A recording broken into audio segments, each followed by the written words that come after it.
ప్రతిపక్ష నాయకుడిని మాట్లాడేవాడిని. ఈ పిల్లలతో ఏం మాట్లాడతాను సార్? ఈ పిల్లలతో మేమే మాట్లాడు సార్. నేను ఒకటి సార్ ఆయన ఒక మాట అన్నాడు, కాళేశ్వరం కమిషన్ హరీష్ రావు అని ఒప్పుకుంటున్నా. నేను ఎక్కడన్నా కమిషన్ ₹1 తీసుకున్నట్టు నువ్వు బినామీ నారాయణ స్కూల్స్ కొన్నావా, కాళేశ్వరం కొన్నావా, కమిషన్ తిన్నావా ప్రూవ్ చేస్తున్నావు. నా మీద ₹1 నా రాజకీయ జీవితంలో రెడీ కాదు. ఇప్పుడు పోదాం, అబ్జెక్ట్ చేయండి. అరే నువ్వు చిన్న మావజాటు అల్లునిగా 10,000 కోట్లు దోచుకున్న దొంగ.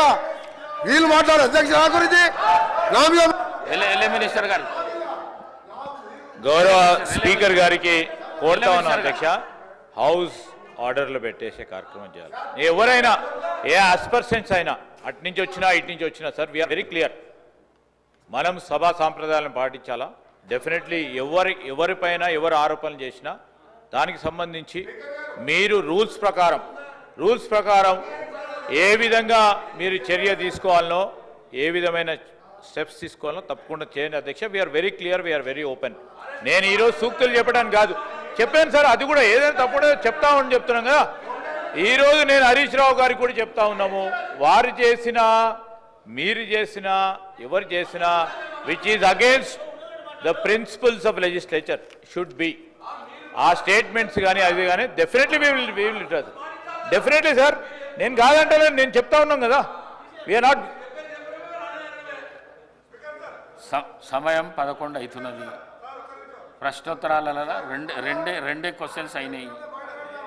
ప్రశ్నకు పరిమితమయ్యి ప్రశ్న అడిగితే జవాబుకు పరిమితమై చెప్తేనేమో 10 ప్రశ్నలకు సభ్యులకు న్యాయం చేసినట్లు అవుతుంది.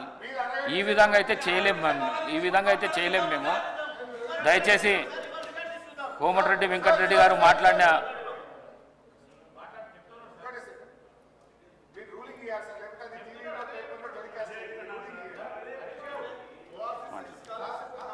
స్పీకర్ సార్, నాది ఒక్కటే రిక్వెస్ట్ మీది, దయచేసి మీరు ఇక్కడ రూలింగ్ ఇస్తేనే సభ రికార్డు నుంచి తొలగిస్తున్నామంటే అది టీవీలో పేపర్లలో టెలికాస్ట్ కాదు, అదర్వైజ్ ఇబ్బంది అవుతుంది.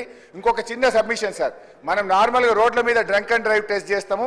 ఇప్పుడు అసెంబ్లీలో కూడా బయట డ్రంక్ అండ్ డ్రైవ్ టెస్ట్ చేయాల్సిన అవసరం కనబడతా ఉంది. కొంతమంది సభ్యులు పొద్దున్నే బాగా డ్రంక్ చేసి సభలోకి రావడం వల్ల వాళ్ళు ఏం మాట్లాడుతుందో సోయి లేకుండా మాట్లాడే పరిస్థితి వచ్చింది.